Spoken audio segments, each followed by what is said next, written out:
Elle a surpris son meurtrier en pleine leçon. C'est maintenant au tour de mademoiselle Marple de juger le crime. Bienvenue dans Dossier Mystère, je suis votre animateur, Étienne. Dites-moi d'où vous nous écoutez, j'aimerais beaucoup le savoir. Commençons. C'était un samedi après-midi ensoleillé à St. Bede's Mead, un de ces petits villages anglais où la moindre brise pouvait déclencher une chaîne de ragots. L'école du village avait invité les gens à la fête d'été annuelle, un événement que les enfants, les parents et les habitants curieux attendaient avec impatience. Des banderoles colorées s'étendaient sur la pelouse, et l'odeur des scones fraîchement sortis du four, de la barbe à papa et le parfum de la lavande se mêlaient aux rires des enfants, participant à des courses en sac et à la pêche aux pommes. Au milieu de cette fête paisible, Miss Marple était assise, bien ordonnée et discrète, sur un banc en bois blanc sous le tilleul noueux près du salon de thé. Dans sa main, une tasse de Darjeeling, sur ses genoux, un mouchoir soigneusement plié avec de délicats bords en dentelle. Son regard errait sur la foule, sur les parents essayant de surveiller leurs enfants, les enseignants vendant des billets de tombola et les matrones du village observant avec attention le concours de gâteaux. « C'est une journée agréable, n'est-ce pas, Miss Marple ?» demanda le révérend Pottle qui s'arrêta à côté d'elle, le visage légèrement rouge et la robe tachée. Il tenait à la main une tasse fumante avec l'inscription « Meilleure pâtisserie 1939 », inscrite en lettres bleues. « Oh oui », répondit doucement Miss Marple. « Un tel jour met particulièrement en lumière la nature humaine, dans sa gaieté, mais aussi dans ses petites vanités. » Tandis qu'elle parlait, ses yeux tombèrent sur une silhouette frappante, Miss Eugenia Nash, la nouvelle directrice de St. Bede. Grande, avec une expression sérieuse et un penchant pour le gris austère, Miss Nash était au village depuis 6 mois et avait depuis suscité à la fois admiration et ressentiment. Leur méthode d'enseignement était considérée comme moderne, ce qui était considéré avec méfiance par les parents. En revanche, sa discipline était inflexible. Miss Nash se tenait près de la bibliothèque et parlait à un étudiant qui était visiblement en larmes. Une main sur l'épaule de l'enfant, le menton légèrement relevé, un geste d'autorité, pas de réconfort. Miss Marple a absorbé ce moment.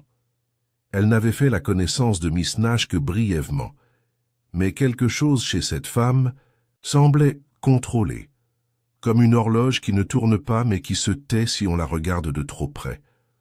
Le soleil baissait lentement et la fête touchait à sa fin. Les prix ont été distribués. La tombola a été organisée, et les dernières tartes ont disparu des assiettes. Certains parents ont aidé à démonter les stands, tandis que les enseignants mettèrent de l'ordre dans le chaos qui s'en était suivi. C'est à ce moment-là, alors que l'insouciance faisait place à la lassitude, que retentit le cri. Il provenait de l'ancienne école, l'aile victorienne qui servait désormais uniquement d'entrepôt. 2 enfants qui jouaient illégalement à cache-cache ont traversé la cour de l'école en trombe, les yeux écarquillés et la voix brisée. « Quelqu'un est allongé là! Quelqu'un est allongé là !» cria la fille plus âgée. « Elle ne bouge pas !» En quelques minutes, une petite foule s'était rassemblée, dirigée par M. Gilles Perrault, le directeur adjoint, un homme dégingandé, au nez crochu et aux mains nerveuses. Il dépassa les enfants et entra dans le bâtiment, suivi du révérend Pottle et de Miss Nash qui, malgré son attitude par ailleurs contrôlée, était visiblement pâle. Miss Marple est d'abord restée assise. Elle a regardé. Les réactions, les mouvements, les visages. Puis elle se leva lentement et se dirigea vers le bâtiment de l'école à petits pas mais fermes. Personne ne l'a arrêtée. Il faisait frais dans la salle de classe sombre. Une seule fenêtre laisse entrer la lumière. Et là, par terre devant le bureau du professeur, gisait Miss Nash, immobile sur le dos, les yeux ouverts, le regard fixé sur le plafond en bois. Une tache sombre de vin rouge s'était répandue autour de sa tête, comme si quelqu'un avait renversé un verre, mais l'odeur métallique dans l'air en révélait davantage. Bien plus. « Oh mon Dieu !» murmura une voix. C'était Madame Blanche. Bayfield, la professeure de français, appuyé d'une main contre le mur. « Quelqu'un l'a tué !» Sur le pupitre se trouvait un buste en bronze, l'image de la reine Victoria. Elle était visiblement tombée ou avait été poussée du support. Mural. Son bord était taché de sang noir. L'inspecteur en chef Graves, qui assistait à la fête avec son épouse, était sur les lieux en moins de 10 minutes, essayant de disperser les gens. Les enfants ont été emmenés et le bâtiment a été bouclé. « Personne ne quitte les lieux », a déclaré Graves d'une voix rauque. « Personne. » Miss Marple s'approcha de lui. « Puis-je demander, inspecteur, s'il y avait des signes d'effraction? Ou peut-être une bagarre sur place ?» Graves la regarda brièvement, puis hocha sèchement la tête. Il connaissait la vieille dame, et il savait qu'elle comprenait plus qu'elle ne le laissait entendre. Pas d'effraction, aucun signe de lutte. Cela semble planifié. « En effet, » murmura Miss Marple en regardant le buste. « Planifié, oui, et personnel. » Pendant que l'inspecteur commençait à coordonner les premiers entretiens, Miss Marple resta seule dans la pièce pendant un moment. Elle regarda l'arrangement, les empreintes, l'angle sous lequel le buste a dû tomber, et puis, presque imperceptiblement, ses yeux se plissèrent. Une petite ride apparut sur son front. « Un professeur, » dit-elle doucement, « est rarement attaqué, sans raison. Et si la raison est personnelle, elle réside généralement dans le passé. La nouvelle du meurtre de Miss Eugenia Nash s'est répandue dans St. Bede's Mead, à la vitesse d'une tempête balayant l'étang tranquille du village. Avant même que la police ait interrogé tous les invités de la fête d'été, les premiers voisins murmuraient déjà sur les motivations possibles. Était-ce un amant jaloux, une mère bouleversée par une mauvaise note à l'école, ou, et c'était le favori secret de l'équipe de rumeurs du village, un collègue avec une vieille rancune, l'inspecteur en chef Graves avait invité le reste des professeurs dans la salle du personnel, une pièce sobre avec des chaises dures, un chariot à thé claquant et un soupçon de poussière de craie dans l'air. Miss Marple, qui restait discrètement à l'écart, était également présente avec l'autorisation expresse de l'inspecteur. Personne ne semblait s'en soucier. Beaucoup de gens avaient le sentiment que Miss Marple en savait déjà plus que « tout le monde aime Gilles Perrault », le directeur adjoint, ne semble pas apprécier cette promotion soudaine au poste de directeur par intérim. Il passa nerveusement sa main dans ses cheveux clairsemés et évita le contact visuel avec les autres. Mademoiselle Nash était une femme de principe, a-t-il déclaré avec hésitation lorsque Graves l'a interrogé. Stricte, certes, mais toujours professionnelle. Je ne peux imaginer quelqu'un qui lui veuille vraiment du mal. Vraiment. La voix de Miss Marple était calme, presque désinvolte. Et pourtant, elle a été tuée, avec un buste accroché dans une pièce où se trouve uniquement le personnel enseignant. Un scintillement parcourut le groupe. Madame Blanche Bayfield, la professeure de français au léger accent parisien et au nerf encore plus léger, se couvrit le visage de ses mains. « Je l'ai vue hier soir, » sanglota-t-elle. Elle m'a réprimandé à propos de la troupe de théâtre. Elle a dit que je faisais perdre le temps aux élèves avec des jeux, alors que j'essayais seulement de leur apprendre l'expressivité. Mademoiselle Nash était-elle souvent conflictuelle? Demanda maintenant Graves.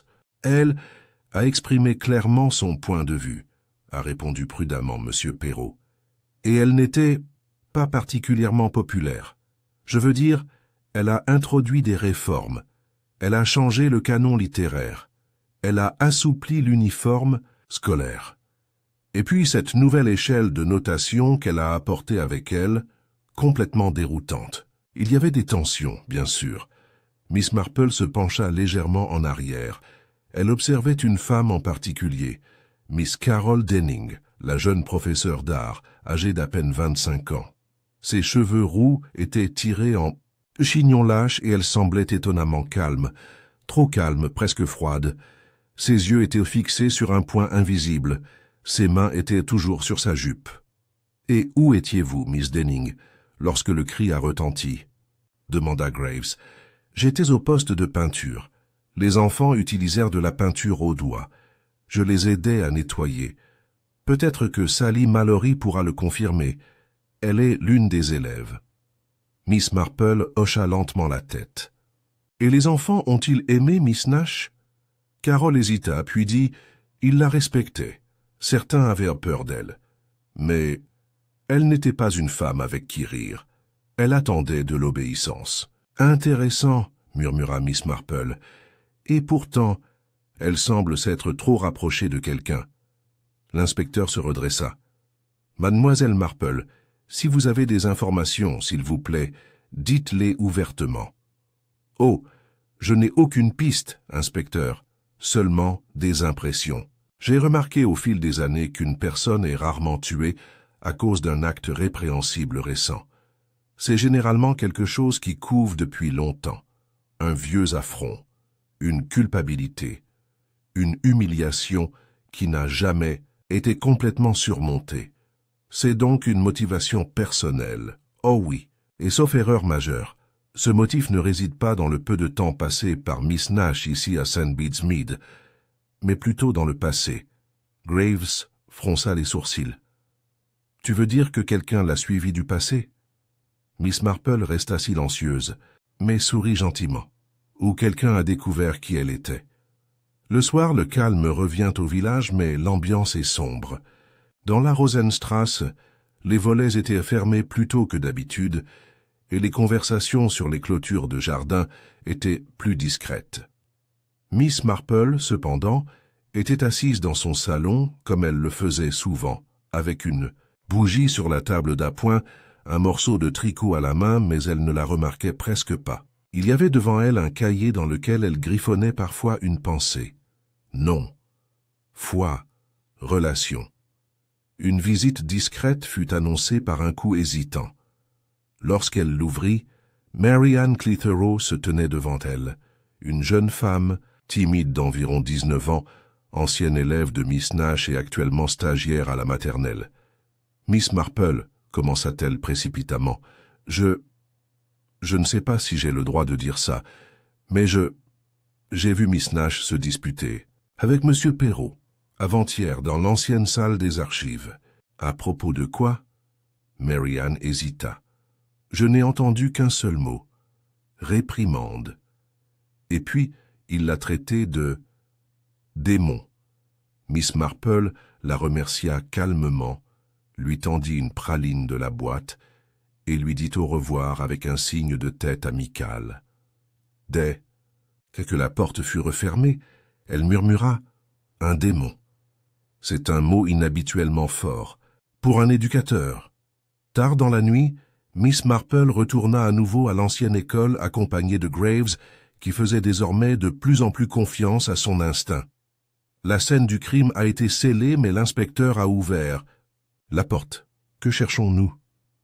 Un signe, dit doucement Miss Marple. Quelque chose qui aurait pu appartenir à Eugenia Nash, ou apporter avec elle, ou caché. Elle fouilla les étagères poussiéreuses avec finesse. Vieux cahiers d'examen, matériel cartographique, chroniques scolaires, et puis un ancien programme d'une autre école. « Highcombe College », murmura Miss Marple. « Ce n'est pas ici. » Graves la regarda. « Alors elle a enseigné ailleurs, avant. » Miss Marple hocha la tête. « Et je pense que la clé est là. » Elle sortit soigneusement le papier. Sur celui-ci, en cursive à l'ancienne, Miss Eugenia Nash, anciennement Miss Lillian Eyre. Le lendemain matin, St. Bede's Mead était recouvert d'un fin voile de brume, comme un rideau de scène cachant un sombre drame. Dans le village, plus personne ne parlait de concours de gâteaux ou de jeux d'enfants. Au lieu de cela, des noms erraient dans la conversation comme des ombres. Miss Nash, Monsieur Perrault, Miss Denning, et maintenant, Miss Lillian Eyre. Miss Marple s'était déjà assise tôt à son bureau, où une vieille connaissance lui vint en aide. Monsieur Léonard Cudmore, bibliothécaire à la retraite et correspondant passionné depuis des années. Sa collection de dossiers scolaires, qu'il avait méticuleusement entretenus au fil des décennies, était légendaire. Un télégramme qu'elle avait envoyé la veille apportait désormais une réponse. Collège Highcombe. Dossier personnel. Mademoiselle Liliane R., professeure d'anglais et d'éthique, employée, 1931-1939, quitte le collège après un incident inexpliqué. En mai 1939, pas de réintégration. Remarque, recommandation suspendue. Miss Marple lui caressa soigneusement le menton. C'était l'année précédant le début de la guerre, une année au cours de laquelle beaucoup de choses pouvaient se produire en secret, sous couvert de bouleversements politiques majeurs. Elle se dirigea vers le presbytère, où le révérend Purtle, toujours discret gardien des lettres paroissiales jaunies, lui accorda volontiers l'entrée. Son salon sentait le tabac et les vieux psaumes. « Collège Highcombe » dit-il en feuilletant ses notes. « Ah oui, je me souviens d'une certaine Miss R mentionnée dans un bulletin d'information de l'Église dans les années 40, à cause d'un incident tragique avec un étudiant. » Miss Marple haussa un sourcil. « Un incident ? Un suicide. La jeune Emily Frobisher, une élève prometteuse, probablement issue d'un milieu familial difficile. Il y avait des rumeurs. On disait qu'elle avait été mise sous pression par un professeur, mais rien n'a été prouvé. Seulement, Miss R a ensuite quitté l'école, très soudainement. Un moment de calme s'est produit. « Répression », dit doucement Miss Marple. « Vous pouvez le comprendre. Seulement, le passé est patient. Il revient toujours. » De retour au village, Miss Marple remarqua à quel point l'ambiance était tendue parmi les professeurs. Monsieur Perrault avait convoqué le collège ce matin-là, apparemment pour clarifier des questions d'organisation. Mais les visages dans la salle des professeurs trahissaient autre chose. La peur, la méfiance, une recherche silencieuse de culpabilité. Miss Marple a rencontré Miss Carol Denning devant le bâtiment de l'école. La jeune femme était pâle, mais déterminée. « J'ai réfléchi, Miss Marple, dit-elle. Il y a des choses que je ne voulais pas dire à voix haute, mais je pense que quelqu'un faisait chanter Miss Nash. Et qu'est-ce qui te fait réfléchir? La semaine dernière, j'étais en retard parce que je devais nettoyer la salle d'art. Je l'ai entendu parler à quelqu'un dans les archives. Cela ne ressemblait pas à une conversation ordinaire. Quelqu'un a dit « Soit tu le dis toi-même, soit je le fais. » Elle a répondu « Alors faites ce que vous jugez nécessaire. » Avez-vous reconnu qui parlait? Miss Denning hésita, puis secoua la tête. La voix était étouffée. Peut-être. Monsieur Perrault? Mais je n'en suis pas sûr. Miss Marple hocha la tête pensivement. Il faut du courage pour partager un tel détail. Merci, mon amour. Pendant ce temps, l'inspecteur en chef Graves faisait ses propres recherches. Et c'est lui qui s'est présenté à la porte de Miss Marple avec une nouvelle trouvaille. Un vieux journal trouvé dans la secrétaire du bureau de Miss Nash, caché derrière un double mur du fond. Elle l'a apporté avec elle quand elle est venue ici, a déclaré Graves. La première entrée date de 1945, mais elle écrit sur des choses qui se sont produites bien plus tôt. Et regardez ici, entrée de mai 1939. Miss Marple lut avec un enthousiasme croissant. C'était une erreur. Je n'aurais pas dû écrire. À la lettre. Mais Émilie l'aurait trouvée de toute façon. Je n'ai jamais eu l'intention de lui faire du mal. Je voulais juste la secouer. Je pensais que la sévérité était de l'amour. Maintenant elle est partie, et je ne suis plus que l'ombre de ce que j'étais. Une lettre? Demanda Graves.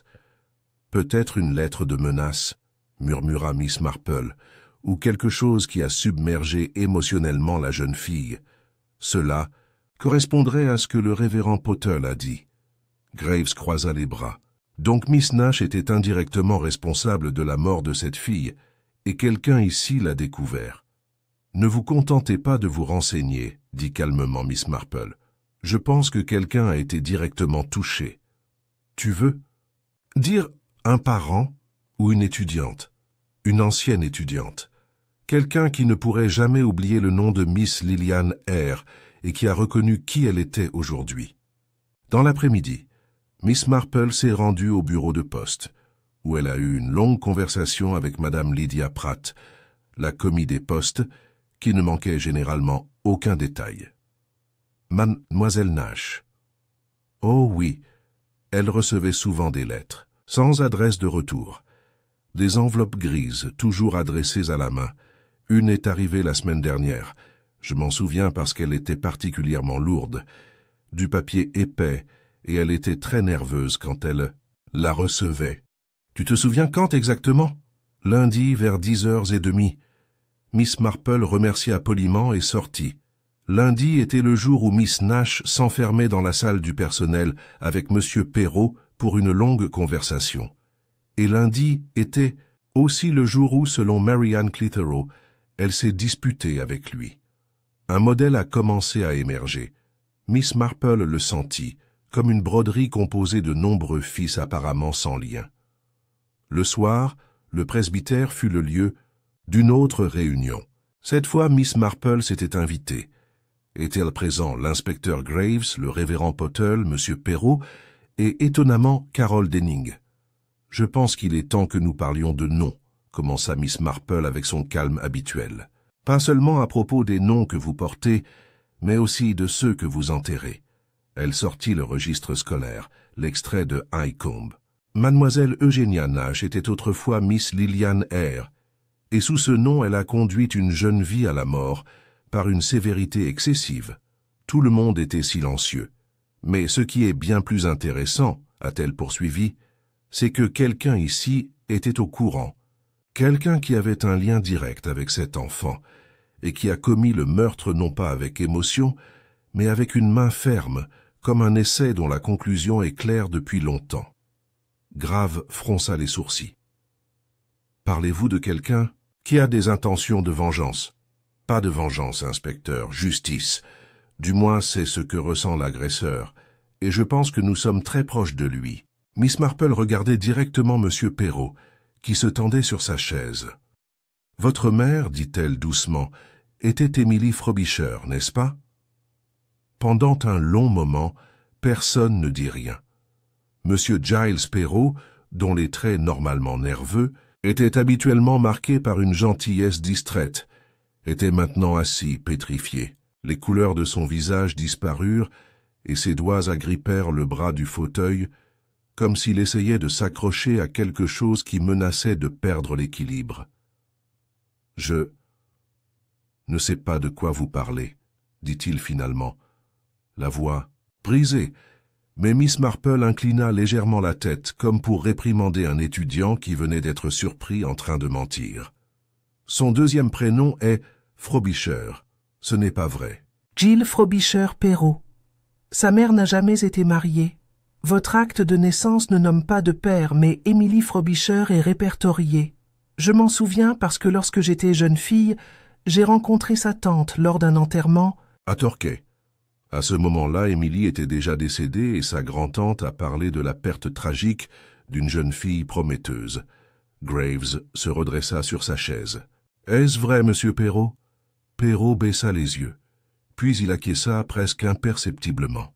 « Oui, » murmura-t-il. « C'est vrai. »« Elle s'est suicidée, n'est-ce pas ?» dit doucement Miss Marple. « Quand vous n'aviez que 16 ans. Et vous avez grandi avec ce fardeau sans savoir ce qui vous y avait poussé, jusqu'à ce qu'à un moment donné, vous découvriez par une vieille lettre ou une conversation qu'une enseignante, Miss Lillian Eyre, vous avait récemment gravement humilié. » Perrault inspira de façon tremblante. « Je l'ai découvert par hasard. Il y a 1 an, en parcourant des documents, je suis tombé sur le nom d'Eyre. Et puis, les pièces du puzzle se sont assemblées. Son écriture, le ton de ses instructions, la façon dont elle parlait de moralité, froide comme un juge sans cœur. Je le savais. » Carol Denning se leva, surprise. « Mais, Giles, ça ne veut pas dire que tu... » « Je ne l'ai pas tué, » s'exclama soudain Perrault en se levant comme s'il devait se défendre. « Je l'ai confrontée, oui.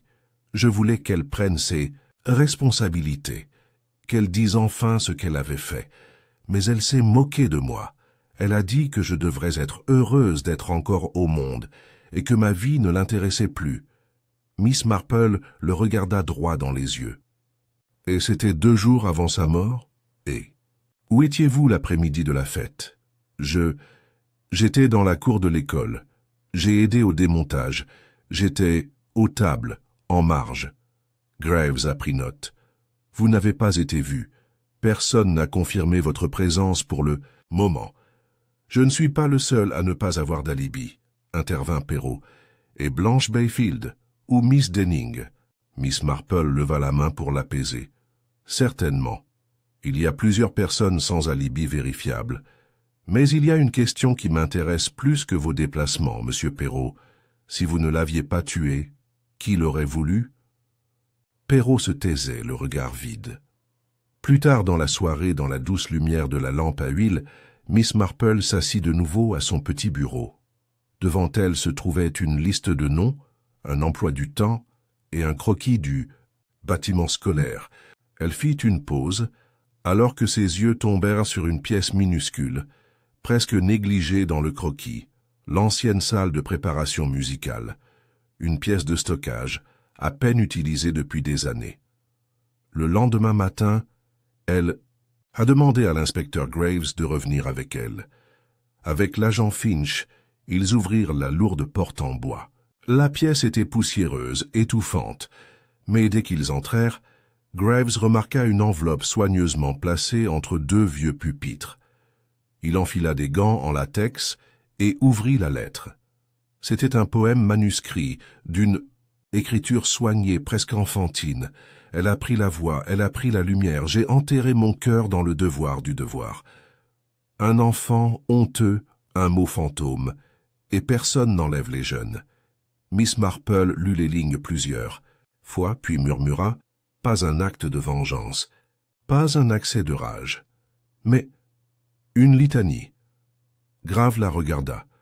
Vous voulez dire que l'agresseur était un étudiant ou quelqu'un qui se sentait encore comme tel, quelqu'un qui a souffert sous son autorité, peut-être pas il y a des années, mais ici à Saint-Bède, quelqu'un à qui elle n'a pas pardonné. L'idée de culpabilité n'est pas seulement dans le passé. Parfois, le manque de respect s'installe en plein cœur.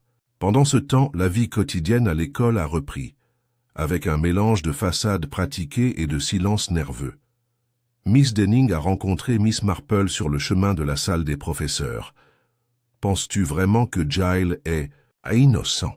elle a demandé. « Je crois, » répondit Miss Marple, « que la culpabilité prend de nombreuses formes, mais je crois aussi que le véritable auteur est quelqu'un qui ne voulait pas punir Miss Nash ou Miss Eyre par un meurtre.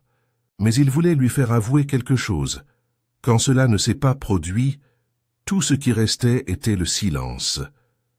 Tu veux dire, c'était une ultime tentative pour la forcer à admettre l'injustice?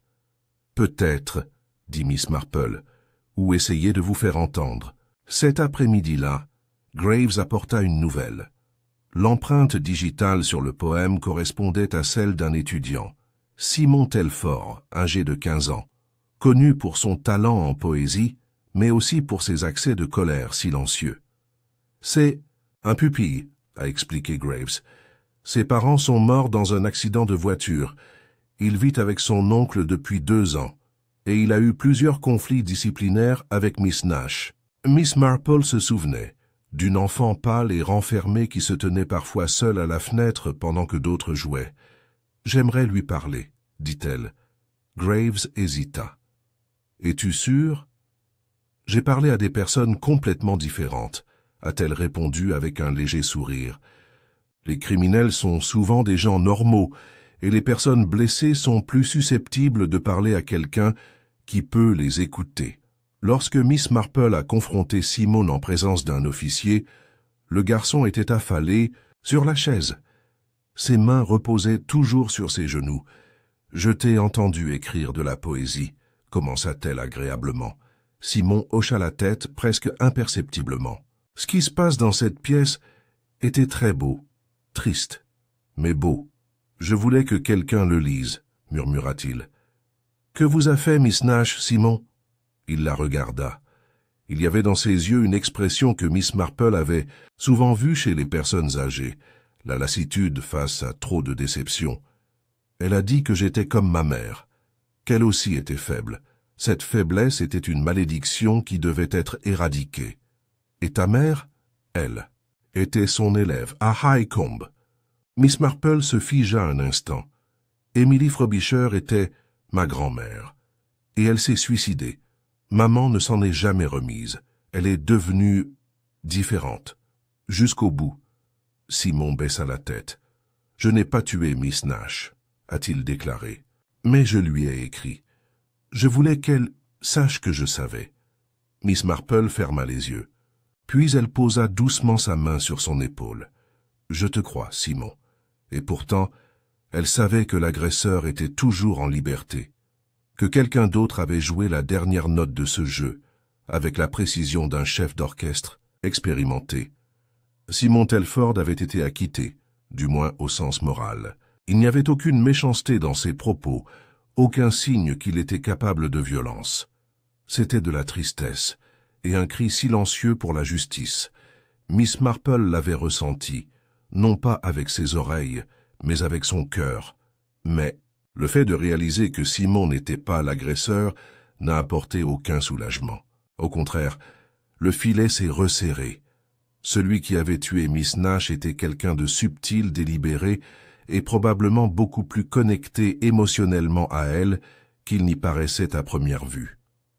Plus tard dans l'après-midi, Miss Marple était assise dans son petit salon avec une tasse de thé fumante et un morceau de gâteau au gingembre. Il y avait des notes soigneusement alignées devant elle. L'un d'eux a dit « Les meurtres résultent rarement d'une colère spontanée. Le meurtrier le plus intelligent agit en silence, comme un chat qui se faufile en silence. » La pensée qui ne l'a pas lâché n'était pas OMS, plutôt comment. L'acte était trop propre, pas de combat, pas de cri. Un buste, en attente. Un agresseur qui savait que Miss Nash était seule. Miss Marple se demanda qui connaissait son habitude de rester dans l'ancienne salle de classe à la fin de la fête, qui connaissait si bien sa routine quotidienne. Le lendemain matin, elle alla voir Blanche Bayfield à son cottage. Une affaire que Miss Marple aborda avec la même gentillesse qu'un soufflé aux cerises au bazar.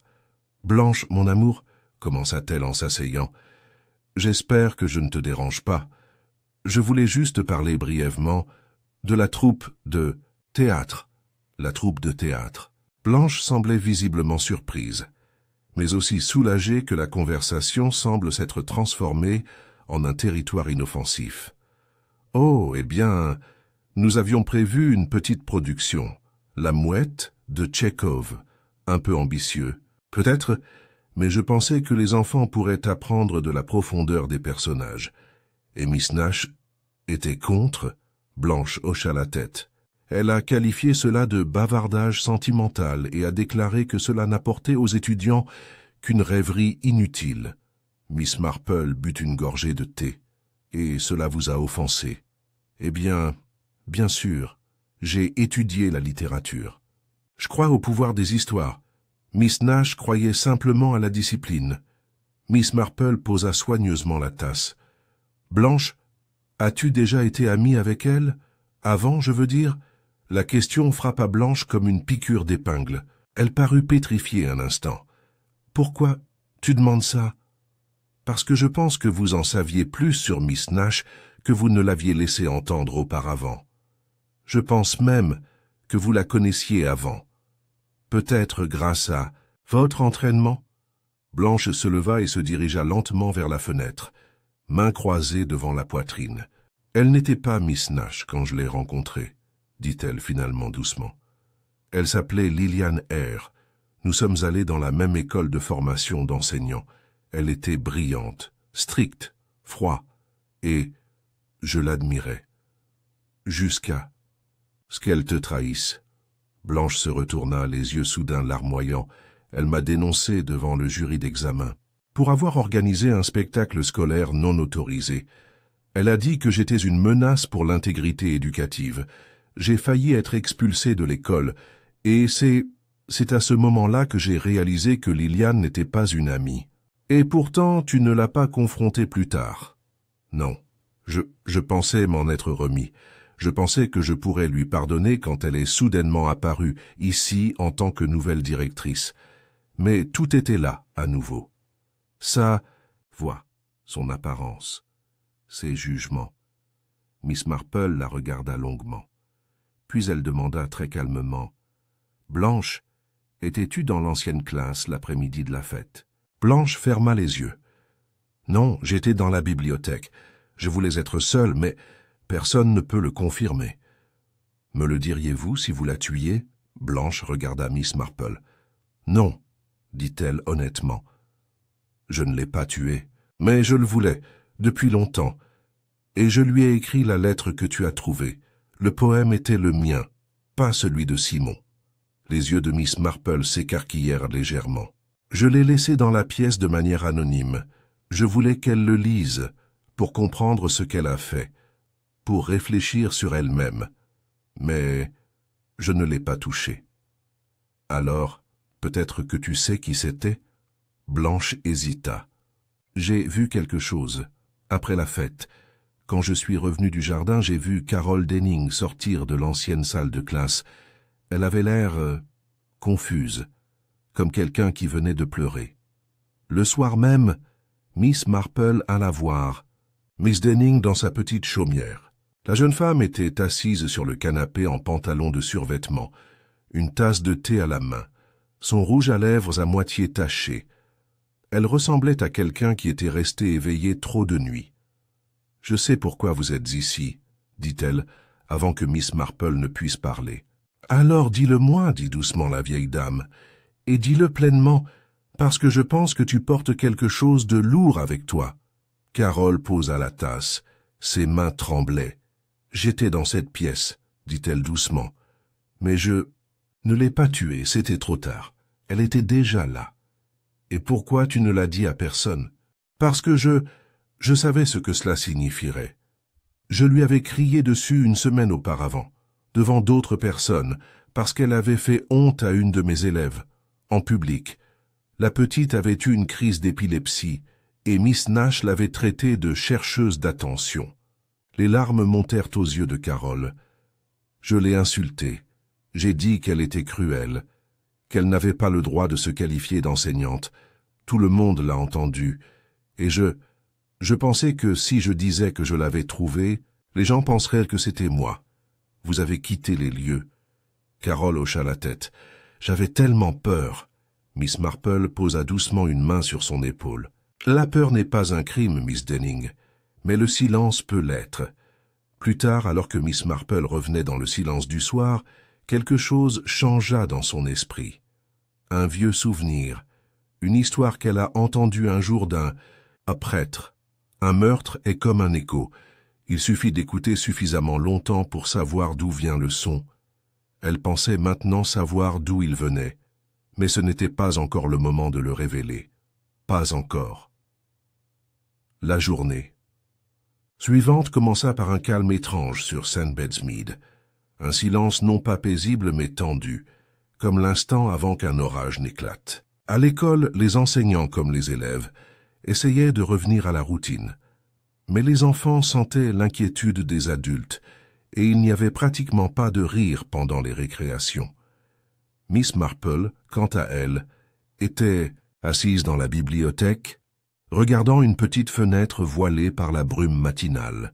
Devant elle se trouvait une pile d'anciens journaux de bord et rapports de comportement des premiers mois d'école de Miss Nash. Elle avait demandé à l'inspecteur Graves de lui permettre l'accès, sous prétexte de vouloir mieux comprendre la trajectoire scolaire du défunt. Mais Miss Marple cherchait autre chose, selon un modèle. À ce moment-là, quelqu'un a décidé que Eugenia Nash, ou plutôt Lillian Eyre, n'était plus autorisée à vivre, et finalement elle l'a trouvée. Un incident qui n'a été relevé qu'en passant. L'étudiant Andrew Lightwell, suspendu du cours de musique. Pendant 2 semaines après une insubordination répétée et un comportement disciplinaire de la part de Miss Nash, la mère a protesté auprès du personnel mais n'a pas été entendue. Andrew Lightwell, un nom que Miss Marple avait à peine remarqué auparavant. Un garçon calme, renfermé, souvent les yeux baissés. Sa mère, Madame Nora Lightwell, était une femme célibataire dont le défunt mari avait été professeur d'école. Un fait qui a immédiatement incité Miss Marple à s'asseoir et à en prendre note. Elle se leva, quitta la bibliothèque et se dirigea vers le petit cottage situé à la lisière du village où vivaient les Lightwell. Lorsque Nora Lightwell a ouvert la porte, son expression était surprise mais pas dédaigneuse. « Miss Marple, c'est une joie inattendue. J'espère que vous avez quelques minutes pour moi.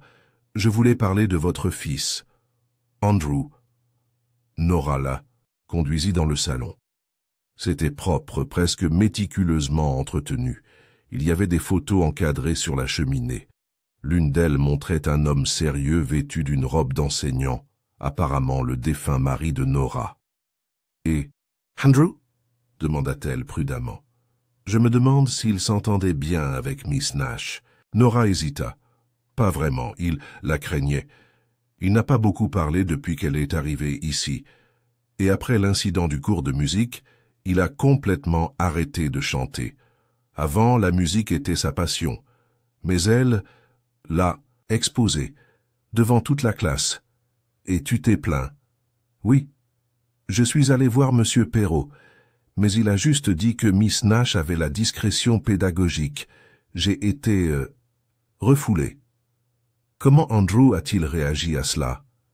Il s'est retiré, encore plus qu'avant. Depuis, il passe chaque minute libre dans l'ancienne salle de musique, seul. Miss Marple jeta un bref coup d'œil à une étagère où se détachait un seul livre soigneusement dépoussiéré. L'éducation à l'obéissance. Pédagogie entre discipline et dignité. Un ouvrage que Miss Nash elle-même avait cité à plusieurs reprises. « Puis-je parler à Andrew ?» demanda gentiment Miss Marple. Nora hocha la tête. Le garçon descendit les escaliers quelques minutes plus tard. Âgé d'environ 13 ans, mince, avec des yeux étonnamment grands. Il semblait alerte, presque timide. « Andrew, ma chère, » dit gentiment Miss Marple, « je voulais juste te dire que j'ai vraiment admiré tes dessins dans les couloirs de l'école. » Un léger tic passa sur son visage, un soupçon de fierté qui se transforma immédiatement en prudence. « Je peins seulement quand personne ne me regarde. Parfois, c'est la meilleure façon de montrer la vérité. » Ils parlèrent de choses insignifiantes pendant quelques minutes. Couleurs, animaux, livres, avant que Miss Marple ne demande avec désinvolture « Et la musique? Tu joues toujours ?» Il secoua la tête. « Plus maintenant. Pourquoi pas? » Elle a dit que j'étais sans ton, que je dérangeais les autres. Est-ce qu'elle a dit ça seule? Un bref clin d'œil. Miss Marple baissa les yeux. Ce n'était pas bien de sa part. Il resta silencieux. « Andrew, » dit-elle doucement, « étais-tu dans l'ancienne salle de classe l'après-midi de la fête d'été ?» Le garçon la regarda. « N'ayez pas peur, pas surpris. » Mais avec un regard que Miss Marple n'oubliera jamais, le regard d'un enfant qui a vu plus qu'il n'aurait dû voir. « J'étais là, dit-il finalement, mais je n'ai rien fait, j'étais derrière le rideau, je dessinais. Qu'as-tu vu? » Elle est entrée, seule. Puis quelqu'un d'autre est arrivé. Une femme. Tu te souviens? De qui? Il hocha la tête. Elle avait une jupe bleue et des chaussures rouges. Miss Marple sourit tristement. C'est très utile. Merci, mon fils. De retour à son chalet, elle a noté ses découvertes. Seules 2 femmes portèrent des chaussures rouges lors de la fête d'été. Blanche Bayfield et Madame Nora Lightwell. Et Blanche avait un alibi. La bibliothèque, où plusieurs enfants disaient qu'elle avait été vue, Miss Marple a décroché le téléphone. « Inspecteur Graves, je pense qu'il est temps de poser quelques questions à Nora Lightwell. » Le soir, Madame Lightwell fut invitée au presbytère. Le révérend Pottle lui offrit poliment du thé qu'elle refusa. Elle semblait calme, presque calme, trop calme. « Madame Lightwell, commença Miss Marple, votre fils nous a dit qu'il se trouvait dans l'ancienne salle de classe le jour de la fête, et qu'il a vu quelqu'un portant des chaussures rouges entrer dans la pièce. L'expression de Nora ne révélait rien. Andrew dit la vérité. Il était là. Et il vous a vu affronter Miss Nash. Un petit moment de silence. Puis Nora parla. Je voulais la confronter. Je voulais lui dire ce qu'elle faisait à mon fils, comment elle l'avait brisé, comment elle lui avait arraché toute joie. Elle avait fait la même chose avec mon mari des années auparavant. Il était aussi son élève et a quitté l'école parce qu'elle l'avait humilié. Elle détruit Miss Marple, il l'a toujours fait. Miss Marple hocha tristement la tête. Tu ne voulais pas la tuer. Mais elle a dit quelque chose, n'est-ce pas? Quelque chose qui t'a poussé à franchir le seuil. Nora la regarda, les yeux brillants. Elle a ri. Elle a ri quand j'ai dit que mon fils méritait la dignité. Et elle a dit, s'il est aussi faible que son père, il ne parviendra jamais à... Rien. Et puis, je l'ai fait. Graves s'avança. Madame Lightwell, vous êtes par la présente arrêtée pour le meurtre d'Eugenia Nash. Nora s'assit. Je ne regrette rien, a-t-elle déclaré. J'ai protégé mon fils. Miss Marple resta longtemps silencieuse. Puis elle dit doucement, « Peut-être, Madame Lightwell. Mais maintenant vous lui avez encore fait du mal. Cette fois d'une manière que personne ne peut défaire. C'était une matinée fraîche lorsque la nouvelle de l'arrestation de Nora Lightwell a résonné dans tout le village, dans les salons, de thé et devant la poste, chez le boulanger et même chez le jardinier de la Kranzplatz. Les gens en parlaient à voix basse, presque avec révérence, parce que l'acte était non seulement tragique, mais profondément inquiétant. Une mère devenue meurtrière pour protéger son enfant. Quelque chose comme ça ne cadrait pas avec l'image tranquille de l'hydromel de Saint-Bède. Miss Marple, assise tranquillement à sa fenêtre et regardant la légère brume dériver sur le jardin bien entretenu, a pensé à l'écho qu'un meurtre laisse derrière lui, non pas dans le journal, mais dans le cœur de ceux qui restent, surtout dans celui d'Andrew Lightwell. Vers 9 heures, elle se dirigea de nouveau vers la maison des Lightwell, cette fois accompagnée du révérend Pottle. L'inspecteur Graves lui avait assuré qu'Andrew pourrait rester dans la maison jusqu'à ce que le bureau de protection de la jeunesse ait pris une décision. Mais Miss Marple savait que si l'on voulait vraiment aider un enfant, il fallait faire plus que rédiger des rapports. Andrew l'a ouvert lui-même. Il ne semblait pas surpris de la voir, juste plus fatigué. Ses yeux avaient ce vide qui était trop jeune pour son âge. « Puis-je entrer un instant, mon garçon » demanda-t-elle gentiment. Il s'écarta silencieusement. Il était assis sur le canapé du salon avec un cahier à côté de lui. Miss Marple reconnut ses dessins, des arbres, des cadres de fenêtres, une photo de Miss Nash à la bouche sévère, et une autre de sa mère, douce mais avec des ombres sous les yeux. « Tu dessines très bien, Andrew. » Il n'a pas répondu. Le révérend Pottle s'assit en face de lui. « Ta mère t'aimait beaucoup, tu le sais ?» Andrew hocha lentement la tête. « Mais elle a blessé quelqu'un. Ce n'est pas vrai, n'est-ce pas ?» Andrew resta silencieux, puis il murmura. « Je ne voulais pas qu'elle meure. » Miss Marple posa sa main sur la sienne. « Nous le savons, et tu n'as pas à te blâmer. Ta mère a décidé de ce qu'elle a fait. Mais tu peux maintenant décider de ce qu'il advient de toi. » Il la regarda. Un petit clin d'œil fragile. « Je veux aller dans un internat, dit-il, quelque part où ils ne me connaissent pas, où je suis juste Andrew. » Miss Marple sourit doucement. Cela peut certainement être arrangé. Quelques jours plus tard, une petite cérémonie commémorative discrète en l'honneur d'Eugenia Nash a eu lieu, organisée par M. Perrault, qui dirigeait désormais l'école par intérim. Peu d'enseignants étaient en présent, et encore moins de villageois. L'ambiance était ambivalente, entre sens du devoir et soulagement tranquille. La vérité sur le passé de Miss Nash s'était répandue à voix basse. Personne n'en a parlé ouvertement, mais tout le monde en savait assez pour ne pas verser de larmes. Miss Marple se tenait au bord de la pelouse, près des rosiers fanés où se déroulait autrefois la fête d'été. Elle pensa à l'ironie du fait qu'une femme qui avait consacré sa vie à la discipline et à l'ordre se soit noyée au milieu du désordre de son passé. Carol Denning s'approcha d'elle. « C'est étrange, dit-elle. C'est presque comme dire au revoir à quelqu'un qui n'a jamais vraiment été à sa place. » Miss Marple la regarda. Parfois, c'est la vérité. Certaines personnes entrent dans des lieux non pas pour en faire partie, mais pour laisser quelque chose derrière elles, une empreinte, un écho ou une blessure. Carol resta silencieuse, puis murmura « J'aurais dû faire plus. Pour les étudiants, pour Andrew. Tu as fait ce que tu pouvais, et maintenant tu peux faire mieux. » Le soir, Miss Marple retourna à sa chaumière. Elle était épuisée, mais calme intérieurement, comme elle se sentait seulement après avoir résolu une énigme. Et pourtant quelque chose restait dans l'air, un son doux qui n'avait pas complètement disparu. Elle ramassa son panier à tricoter, mais ses yeux tombèrent sur une lettre posée sur la table. Une enveloppe bleue, pas d'adresse de retour. Miss Marple l'ouvrit avec précaution. « Je vous remercie, Miss Marple, pour votre sagesse, pour votre humanité. Vous avez sauvé un enfant et mis en lumière une vérité qui restait dans l'ombre pendant de nombreuses années. Je quitterai Saint-Bède, non pas parce que je le dois, mais parce que je le veux. Mais je n'oublierai pas vos paroles.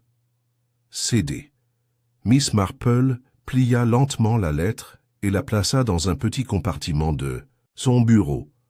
Puis elle s'assit, regarda par la fenêtre le ciel qui s'assombrissait et murmura « Certaines leçons arrivent tard, mais elles restent. » 3 semaines plus tard, Andrew Lightwell était parti grâce à une bourse d'études dans une petite école des Cotswolds organisée par un vieil ami de Miss Marple qui avait un penchant pour les garçons talentueux et calmes. La communauté avait collecté. Même Blanche Bayfield avait contribué, même si elle n'avait jamais eu de bonnes relations avec Nora Lightwell. Miss Marple regarda le train sortir lentement de la gare. Andrew était assis près de la fenêtre, un livre sur les genoux.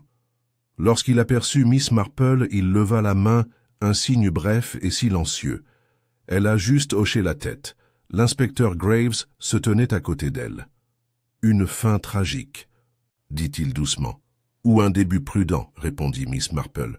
« Cela dépend de ce que vous faites de l'histoire, n'est-ce pas ?» Il hocha la tête.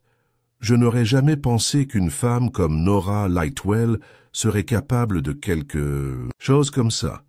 Parfois, » a déclaré Miss Marple, « les motifs ne s'insinuent pas dans le cœur mais dans la mémoire, et lorsqu'ils touchent l'amour, alors la douleur devient violence. » Elle regarda le train jusqu'à ce qu'il disparaisse derrière. « Les collines. Mais maintenant, ajouta-t-elle doucement, ce chapitre est terminé. Peu à peu, le quotidien est revenu. Cet état d'oubli trompeur qui recouvre les traces d'un crime comme un vieux tapis. L'école reprit son travail habituel, quoique à voix basse et avec des regards prudents. Les enseignants se sont efforcés de cacher leur choc. Mais Miss Marple le savait. Un meurtre ne laisse pas une fin nette. C'est une fissure qui continue de croître dès que vous pensez l'avoir réparée. Un matin, alors que le brouillard s'installait encore sur les toits de la rue du village, Miss Marple reçut un colis, discret, enveloppé dans du papier brun, avec un timbre du Dorset. Pas d'expéditeur, pas de lettre. Juste le contenu. Un ancien certificat d'études du Highcombe College. Une lettre jaunie avec une écriture craquelée et un article de journal de 1939. L'article portait sur le suicide de la jeune Emily Frobisher. Une élève se jette de la tour après une mesure disciplinaire. L'enseignant nie toute culpabilité. Tel était le titre. Miss Marple la lut 3 fois puis la mit de côté. Elle regarda le certificat. C'était au nom Emily Frobisher. Délivrée née en 1923.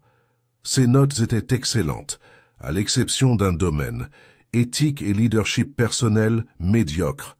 Signé L. Eyre. La lettre ci-jointe était froissée mais clairement lisible. Vous n'avez aucune discipline, aucun regret, pas d'avenir. Vous n'êtes qu'une déception. Je le dirai à la direction de l'école. Elle. Ce n'était pas une correspondance officielle. Plutôt un message qui n'aurait jamais dû être écrit, mais qui a quand même été écrit, et qui a peut-être mis fin à une vie. Miss Marple a soigneusement tout replié dans l'enveloppe. Ce n'était pas la première fois qu'un meurtrier tuait avec des mots. Plus tard dans la journée, elle rendit visite au révérend Pottle au presbytère.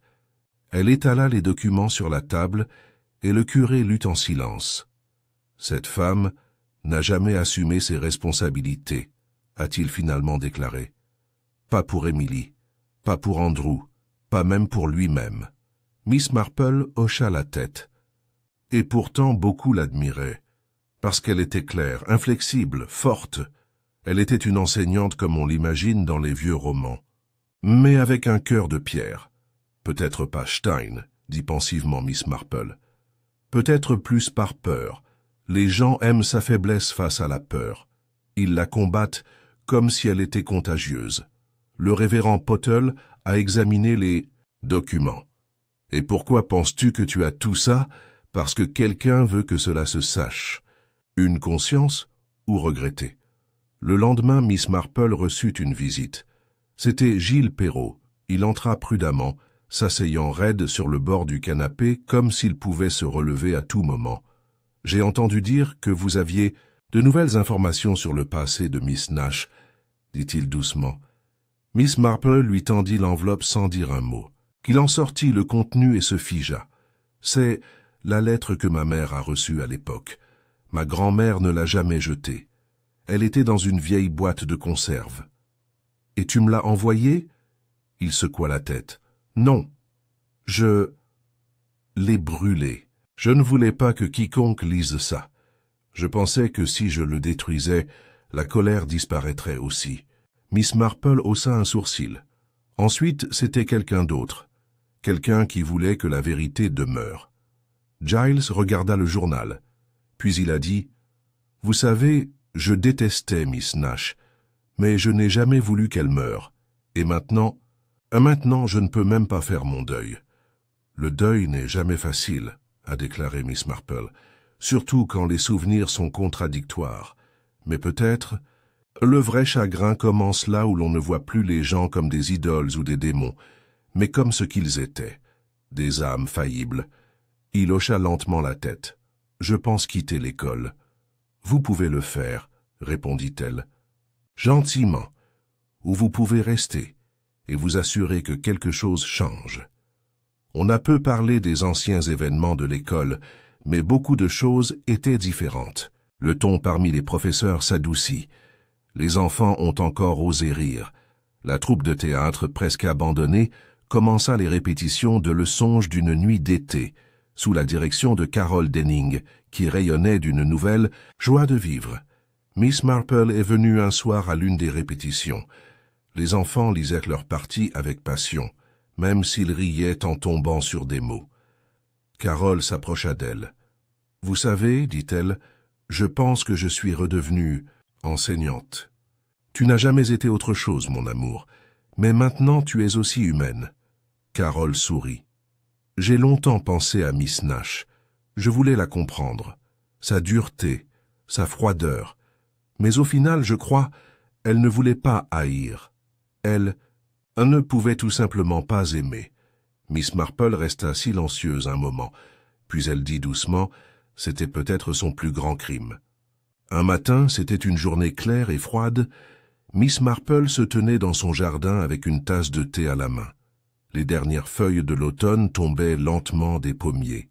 Elle pensa à Emily Frobisher, à Nora, Lightwell, à André. Des nombreuses petites décisions dont naît un meurtre. Elle avait résolu le mystère, oui.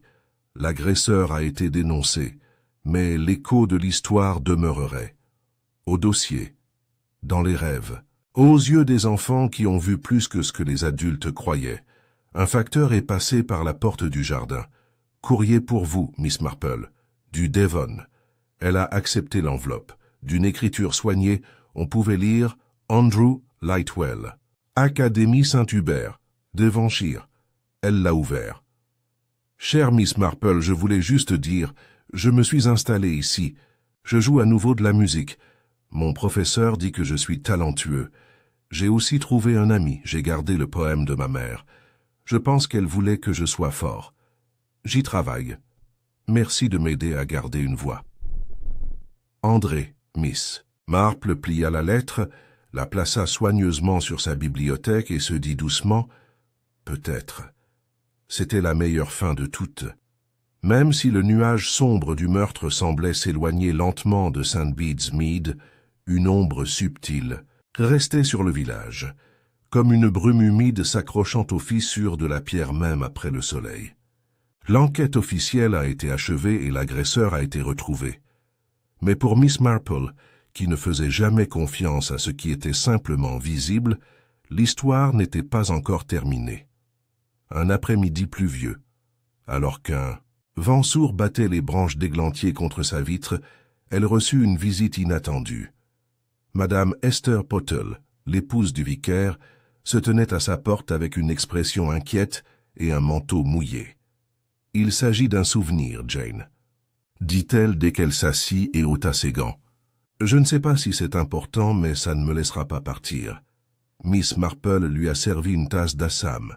« Eh bien, Esther, les souvenirs ont leur propre vie. Dis-moi ce qui te trouble. » Il y a quelques semaines, peu avant la fête d'été, j'étais dans les archives paroissiales pour consulter le matériel du nouveau bulletin paroissial. Et j'ai trouvé quelque chose d'étrange. Une lettre qui apparemment n'avait pas été triée correctement.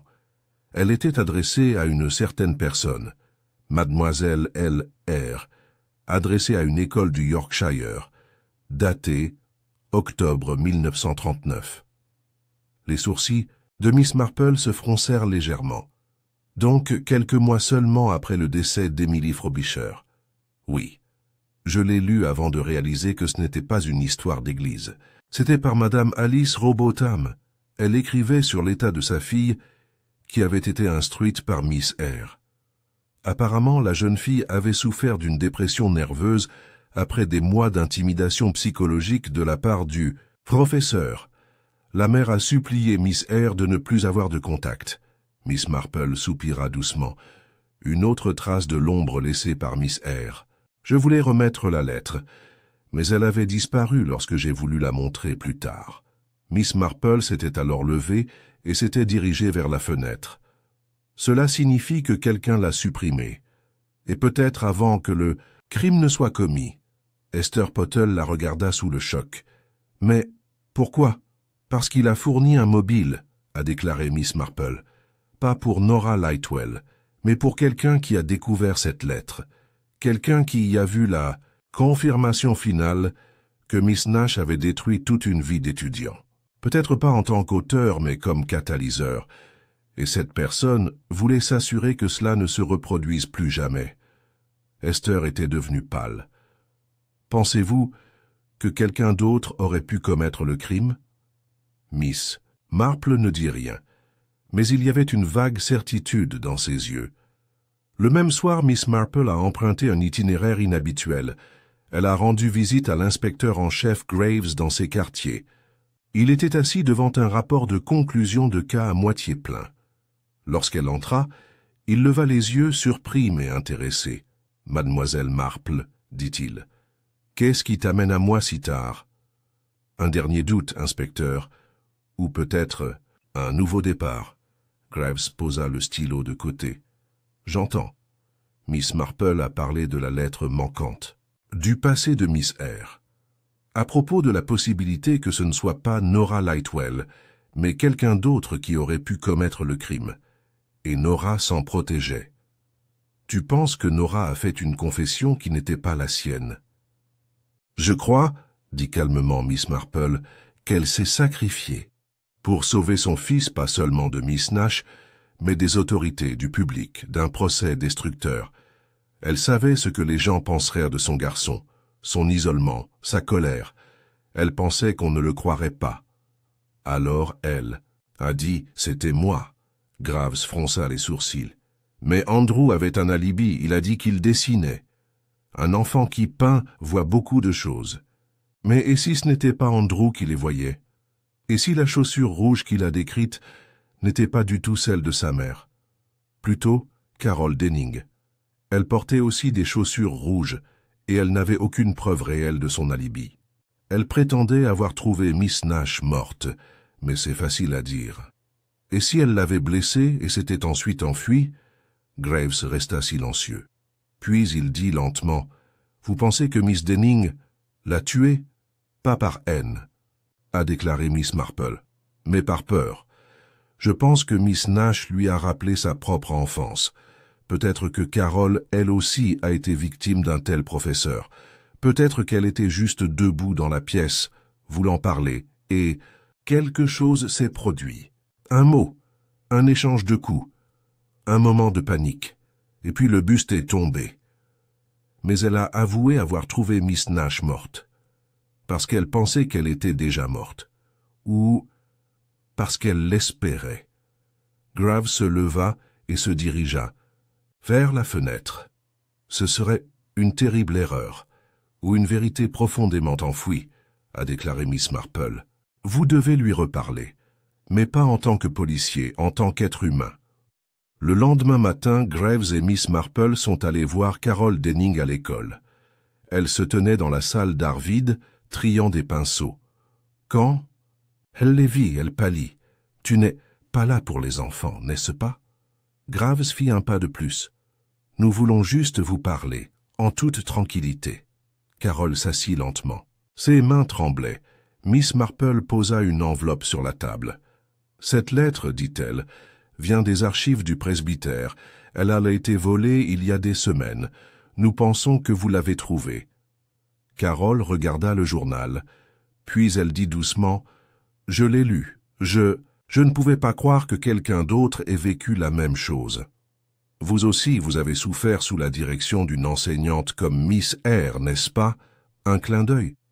Et quand vous avez reconnu Miss Nash, vous l'avez immédiatement su. » « Pas tout de suite, murmura Carol. Mais sa voix, son ton, j'ai encore entendu des choses que je pensais avoir oubliées depuis longtemps. Elle m'a ramené dans un abîme. Et puis en classe, je voulais parler. Dites-lui qu'elle n'a plus de pouvoir sur moi. Mais elle a juste souri. Et puis elle a dit, la faiblesse est un choix. Vos élèves ne deviendront en rien comme vous. Puis j'ai pris le buste. Calme, Graves hocha la tête presque imperceptiblement. Nous enregistrerons tout. Mais je vous le promets, nous n'oublierons pas ce que vous avez vécu. Carol regarda Miss Marple. Qu'est-ce qui m'arrive? Miss Marple répondit gentiment. Cela ne dépend pas seulement du tribunal, Miss Denning. Cela dépend de la façon dont vous vivez dans le futur, de ce que vous faites, de ce qui s'est passé. Fin. Du chapitre 9. Maintenant, générez la dernière section de l'histoire, garantissant une résolution satisfaisante. Maintenez la progression logique des indices et des arcs de personnages, en livrant la révélation finale en douceur, tout en gardant la fin percutante et fidèle au style du détective. Miss Marple et le professeur qui a instruit son meurtrier. Une histoire de Miss Marple section finale. Un jugement doux, environ 1200 mots. Le début de l'automne s'était tranquillement installé sur St. Bede's Mead. Les arbres étaient d'un or chaud et d'un rouge terne. L'odeur des feuilles, humide, et des charbons ardents flottait dans l'air. Et pourtant, un nouveau calme régnait dans le village.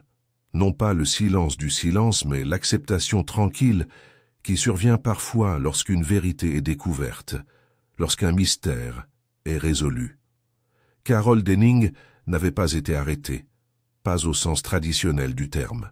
L'inspecteur Graves avait informé les autorités, mais grâce à l'influence de Miss Marple et à la compréhension du conseil du village, l'affaire a été traitée avec soin.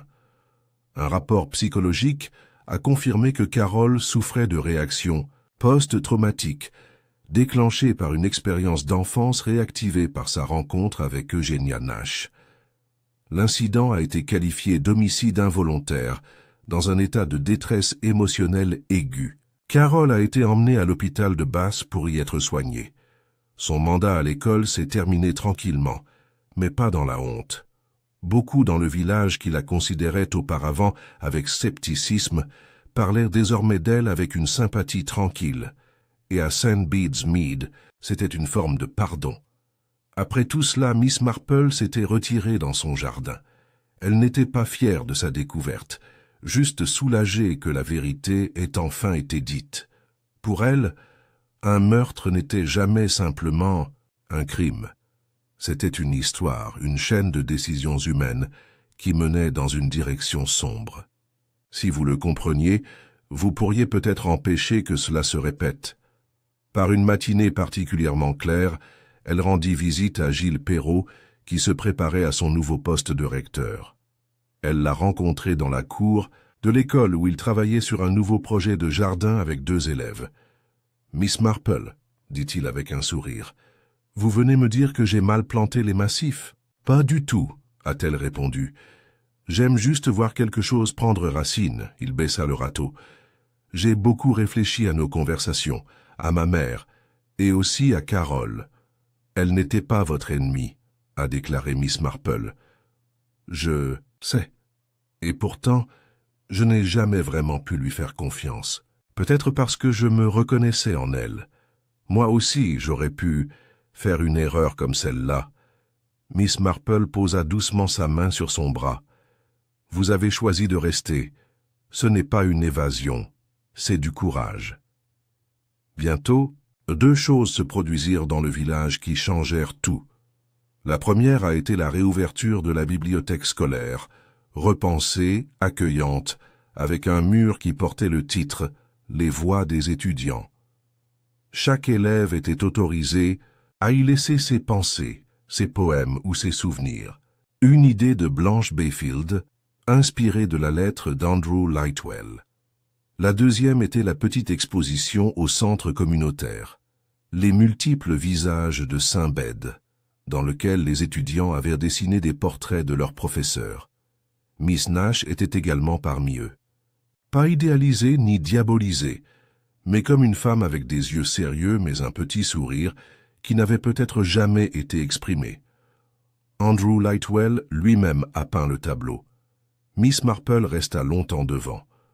Blanche s'approcha d'elle. « Un garçon fort, » dit doucement Blanche. « Oui, et plus intelligent que beaucoup de gens le pensent. »« Tu sais, Jane, » continua Blanche, « je me demandais pourquoi tu es restée silencieuse si longtemps, alors que tu savais déjà que Carole mentait. » Miss Marple regardait toujours le portrait. Puis elle répondit « Parce qu'on ne peut pas forcer une confession. La vérité est comme un oiseau. Si vous la poursuivez, elle s'envole. Vous devez attendre tranquillement jusqu'à ce qu'elle se pose volontairement sur le rebord de la fenêtre. » Blanche sourit. « Tu aurais fait un excellent professeur. J'ai toujours préféré écouter. » En octobre, Miss Marple reçut une autre lettre d'Andrew. « Chère mademoiselle Marple, j'ai peint le portrait que vous avez vu. Je ne voulais pas que Miss Nash soit oubliée. Pas de la façon dont elle est morte, mais de la façon dont elle était, stricte, oui, mais aussi quelqu'un qui ne savait pas aimer. J'ai appris que le pardon n'est pas un cadeau pour l'autre personne, mais pour soi-même. Merci de m'avoir appris ça. » André Miss Marple plia lentement la lettre, la plaça dans sa petite malle en cèdre dans laquelle elle gardait ses souvenirs les plus précieux, et s'assit à sa fenêtre pendant que la pluie battait contre la vitre. Elle a pensé à tous les rôles joués par les gens, enseignants, étudiants, juges, victimes, qu'avec quelle facilité ils se sont estompés lorsque plus personne n'écoutait. Elle attrapa son tricot, une nouvelle écharpe en bleu clair, pour l'hiver qui l'attendait et les histoires à venir, parce que dans un village comme ça, Bed's-Mead, ce n'était jamais vraiment calme, et là où les gens vivent ensemble, non seulement des amitiés et des célébrations naissent, mais aussi des secrets, des désirs et parfois des meurtres. Et là où il y a un meurtre, il faut que quelqu'un écoute. Il regarde. Quelqu'un comme Miss Marple. Miss Marple est le professeur qui a instruit son meurtrier. Une histoire de Miss Marple. Section finale. La leçon la plus silencieuse. Environ 1200 mots. Les jours dorés de l'automne se sont évanouis, et un vent frais a balayé St. Bede's Mead, arrachant les dernières feuilles des arbres. Les habitants ont commencé à fermer leurs volets plus tôt, et les panaches familiers du premier incendie de l'hiver s'élevaient des cheminées. C'était comme si le village avait pris une profonde inspiration à travers sa sombre épreuve, qui était maintenant capable de la relâcher lentement. Mais pour Miss Marple, ce n'était pas simplement la fin d'une affaire. C'était une dernière étape à franchir, un chapitre encore à écrire. Et tout a commencé par une lettre.